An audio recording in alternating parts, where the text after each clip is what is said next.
Hey everyone, welcome back to SmartHome. In today's video, we'll guide you through the process of factory resetting the Mila Air Purifier.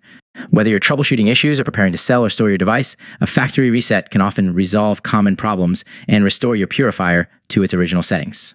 Let's get started. Step 1. Understanding factory reset.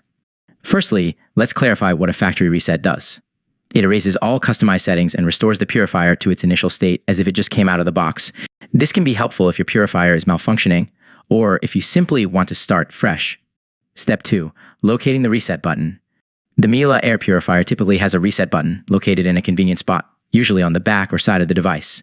It might be recessed to prevent accidental presses. Take a moment to locate this button before proceeding. Step 3.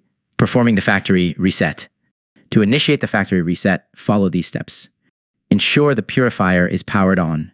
Using a small tool like a paperclip or pen, press and hold the reset button for at least 10 seconds. You may notice the purifier's lights blinking or hear a beep, indicating that the reset process has begun. Continue holding the button until you see all indicators turn off and then back on again, signifying that the reset is complete. Step 4. Verifying the reset. After the purifier restarts, it should be reset to its factory settings. You may need to reconfigure any Wi-Fi connections or settings that were previously customized. Step 5. Final checks. Once the reset is done, take a moment to ensure everything is working correctly. Test the purifier's basic functions to confirm that it's operating as expected. Conclusion. That wraps up our guide on how to factory reset the Mila Air Purifier. We hope this video has been helpful in resolving any issues you may have encountered or preparing your purifier for a new setup. If you found this video useful, don't forget to give it a thumbs up and subscribe to our channel for more helpful tips and tutorials. Thank you for watching, and see you next time.